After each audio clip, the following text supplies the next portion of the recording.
This is a WMUR Commitment 2024 special in partnership with the New Hampshire Institute of Politics. Conversation with the candidate. And now, North Dakota Governor Doug Burgum. Hello and welcome to our Conversation with the Candidate series. I'm Adam Sexton and our guest is North Dakota Governor Doug Burgum. We'll be getting to know the governor better and where he stands on key issues. At the start of the program, I'll be asking the candidate some questions, and then after a break, we'll have our studio audience ask their questions in a town hall format. But before we begin with that, let's take a quick look at the candidate's biography. Doug Burgum is in his second term as governor of North Dakota, first elected in 2016 and re-elected in 2020. Prior to public service, he grew Great Plains Software in Fargo as CEO from a startup to a billion-dollar company servicing more than 140,000 customers across 132 countries. The software company, employing several thousand people, was ultimately acquired by Microsoft. Burgum stayed on with Microsoft for several years as a senior vice president. After that, he founded two additional companies, one in real estate, the other a venture capital firm. In announcing his run for president, Burgum has cited the need for, quote, a new leader for a changing economy, and highlighted his background in energy policy, given North Dakota's role in production. Burgum earned a bachelor's degree from North Dakota State University and an MBA from Stanford. He's married to Catherine and has two sons and a daughter. Governor Burgum, thanks for joining us on Conversation with the Candidate. Adam, fantastic to be with you. Thanks for having us. So we heard it in the bio package. North Dakota is an energy-producing state, one of the top in the entire country. So how does energy policy change under a Doug Burgum administration in the White House? Well, energy policy is totally tied to the economy, and it's totally tied to national security. And anybody who lives in New England and New Hampshire understands that they're paying too much. They're paying too much at the pump, and they're paying too much for their electrical bill, and they're paying too much for their heating oil.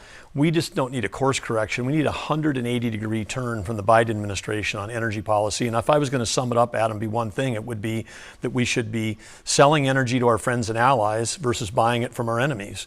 And if I was going to say, well, then how do you achieve that? Part of it is we've got to drive innovation, not regulation, because this administration is actually trying to regulate the U.S. energy industry out of business. Yeah, explain more on that, because the Washington Post was reporting in March that Biden has approved more permits for drilling at this point in his presidency than Trump did in his. So what's the issue?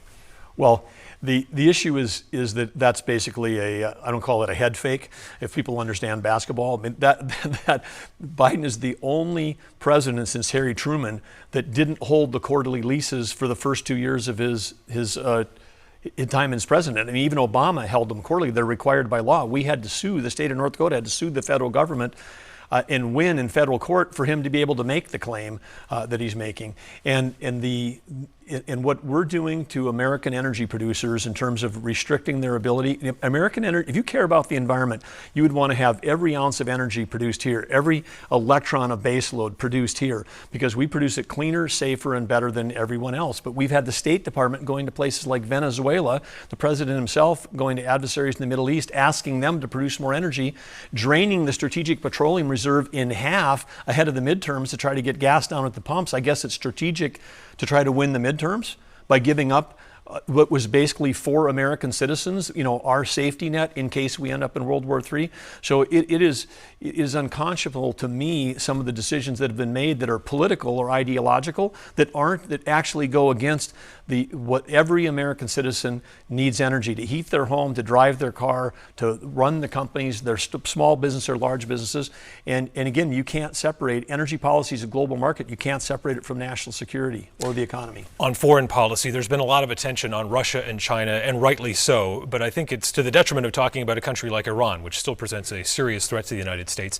They love to play in the Middle East and destabilize other countries. How, as president, would you contain their influence in the Middle East? Well, first of all, both under President Biden now and under Obama, this idea that somehow we're going to negotiate with a terrorist state and then they're going to follow the rules, and somehow we've been with the timidness and I'll call it sort of the Chamberlain pre-World War II. Oh, we're going to be able to negotiate with Iran. We're basically giving them an opportunity to have nuclear weapons, and they've basically said if they have them, they'll use them against Israel and the United States. So I don't know why we would be trying to negotiate essentially with the terrorist state. That makes no sense to me. And again, we a lot of attention on Russia and China appropriately.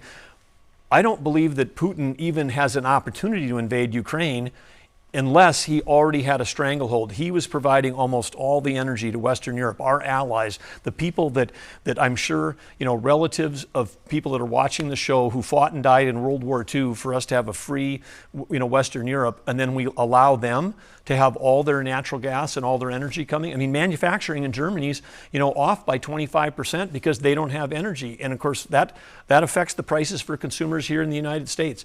So, and then we say, oh, well, that's okay. We don't care if Ukraine wins. Some Republicans have said that. A win for Russia in Ukraine is a win for China. We've belatedly put sanctions on Russia on energy. Well, now they're selling into the world market at 20 to 30% off. And you know who's buying?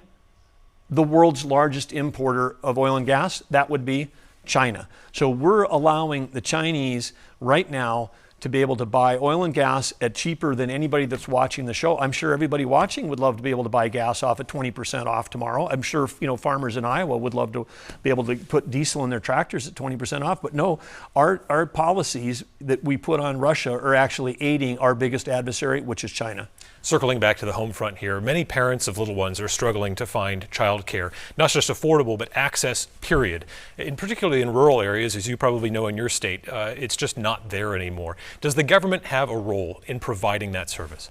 Well, in North Dakota this last session, we understood that the biggest thing holding back our economy was actually childcare. And you touched on it, Adam. It's got to be accessible, it's got to be affordable, and it's got to be of high quality.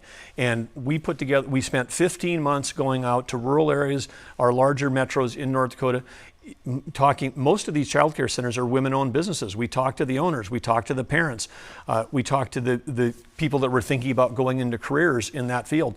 We put together a comprehensive package across those three legs: affordability, accessibility, and quality. And we passed an $85 million package in our little state to address those three things, because we know in our state we have 35,000 jobs open in our little state.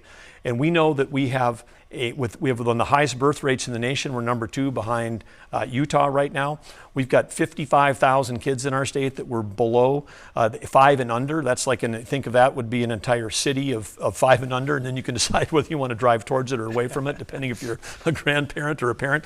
But in that city of young people, that represented tens of thousands of parents that weren't able to go to work. And often the parent that had to stay at home with the kid was the mother. And we invested in that mother K through 12 through public education. We invested, they often went to a North Dakota college or university, 4 more years of support so they could get into the workforce and have a career, pursue what they want to do, and then all of a sudden they stay at home because they can't afford childcare. So it's an important issue, and if we think education's important, we think families are important, there's things we can do to support, and small business, we can support them. All right, Governor Burgum, thanks for your time here. Now for the hard part with the town hall and the New Hampshire voters. Coming up after the break, we'll bring our studio audience into this conversation. Stay with us.